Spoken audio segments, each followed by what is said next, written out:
and I felt like when I would put the board up into the lip, it would just whip down. It felt super nice, felt really, really snappy.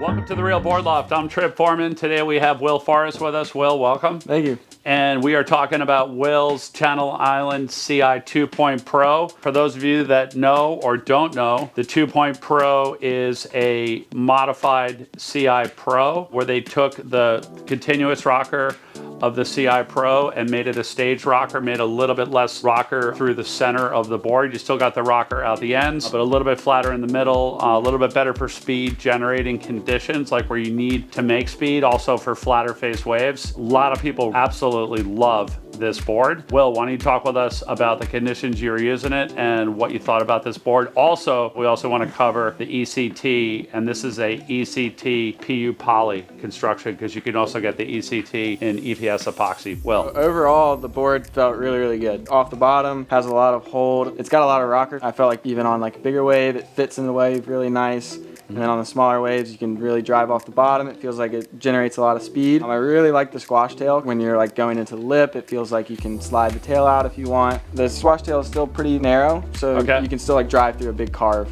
if you wanted to. It didn't feel like it was like sliding too much, like when you really wanted to lean into a turn. What about in the smaller conditions? Because a lot of people are getting this board, the 2 Pro. Compared to the Pro, they're getting the 2 Pro to complement it on the smaller side of waves and like kind of softer waves. How does it feel in like the small and the soft? So in the small surf, the first session I had on it was in about like knee to thigh high waves, and it was like pretty glassy, really, really weak.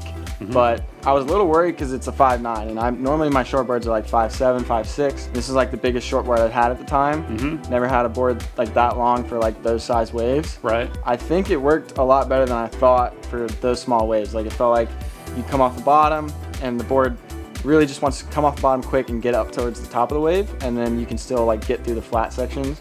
So I was a little worried with like how much rocker there is that it wouldn't like get through the flat stuff.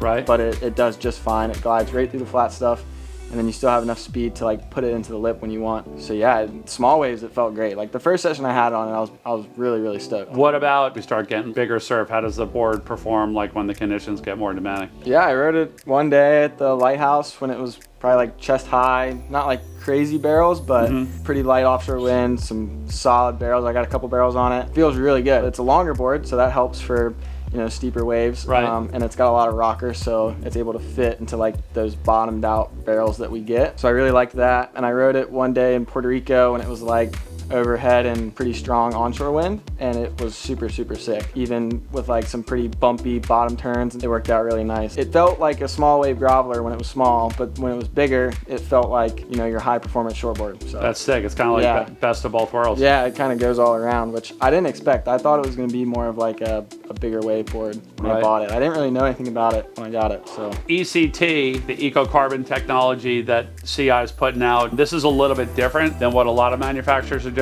CI went in a different direction to avoid like some of those drawbacks, right? So a lot of the all black boards that you're seeing are layers of either full carbon or layers of like carbon and fiberglass mixed together. CI's impression of that technology, a lot of times it makes the board like too stiff. So they're actually using like a pulverized carbon infused into the resin in order to get the board to have like the positive sides of the carbon, meaning making it more reactive and quicker in the turns and like kind of more lively without making it too stiff. Whenever we're talking about it, we always say ECT PU poly or ECT EPS epoxy, because you can actually get this technology in both of those constructions, so it's always important to specify which one it is. Looking at the bottom of this one, or on the deck, this one is PU poly. Yeah, it's a poly. I think it says maybe on the bottom too. Yeah, PU poly. It says ECT PU poly. So tell us a little bit about the feeling on this board compared to like a standard PU poly. So the reason I bought the board first off was the construction. Like that was a big reason I got it, because I'd kind of gone through a string of having like poly boards that were like high performance poly boards, which a lot of the high performance poly boards that I've been seeing recently,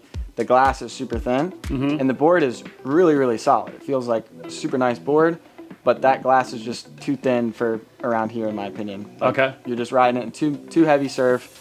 You're hitting the bottom with the board, especially like if it's shallow, and it just doesn't hold up. So I thought that if I got this carbon It would still be like a poly board because it's the poly board on the inside, but then the carbon on the outside would make the board hold up a little better, and it definitely did, because I mean there's pressure dings which are completely normal for like every board, but there's really no significant like cracks in the board. There's like one little crack up here in the nose that was like a super easy fix, but other than that, like I've had this board for quite some time and it has like no major cracks, which for how like light and responsive it was awesome. So I really liked that. I mean, this felt like normally like how you roll through boards, like whether you're rolling through them and turning them in or rolling through them and like burying them in a graveyard. You've actually had this board for a long time compared to like your normal lifespan of your normal shortboard.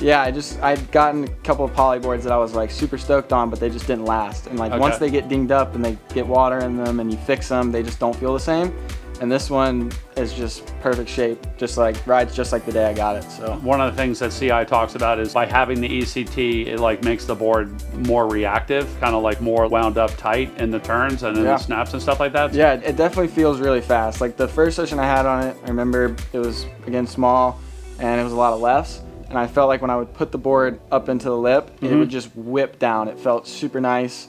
Felt really, really snappy. At the time, I hadn't been doing much high-performance surf and like small waves, and I felt like I was surfing really well, which is always good. You want the board to make you feel like you're surfing better than normal, which is what this one did. On bigger waves, it feels like it wants to really do a big turn, which is awesome for a board that you're riding in small waves too. I mean, yeah, when you put this board in the lip, it feels like it's just gliding across the lip and it feels like it's kind of sliding out, but you're so in control. Like you feel like the board is right where you want it to be. It never really feels like the board is like getting ahead of you or you're like out of control. Will, I mean, just to cover like kind of sizing on this thing, what's your height and weight? Like, cause I want to dive into the dimensions on this too. So I'm about 5'9", 5'10", and this is a 5'9". It's about 25.5 liters. And this is the stock off the rack. Yeah, stock off the rack. Stock 5'9". And that seemed to work well for you? Yeah, 25.5 is pretty much right in my sweet spot right now. When anybody looks at like an alternative construction like this, they're always a little bit mind melted on like, well, do I size it down? Do I size it up? Like because of the flotation? But like this is like kind of what you would pick for a standard PU poly. Yeah,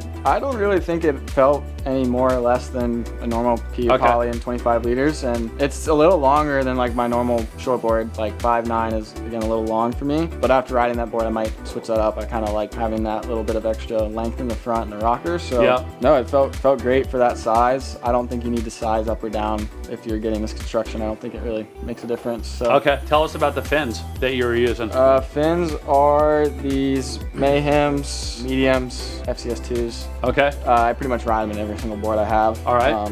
I don't really like the switch up fins too much. Keeping that as like a standard then, yeah? Yeah, I really like these fins, so I don't really feel the need to switch anything around. Do you remember which pad that is? I could see it's a CI pad. The CI pad, I don't remember which one, but yeah, I'm not too picky on pads as long as they have a solid arch. Well, cool. Well, thank you so much, man. If any of the viewers out there have any questions on the 2-Point Pro, whether it's an ECT, PU Poly, stock, or custom order, you can always reach us at the shop, 252-987-6000, or look us up online, realwatersports.com/surfing. Thanks for tuning in.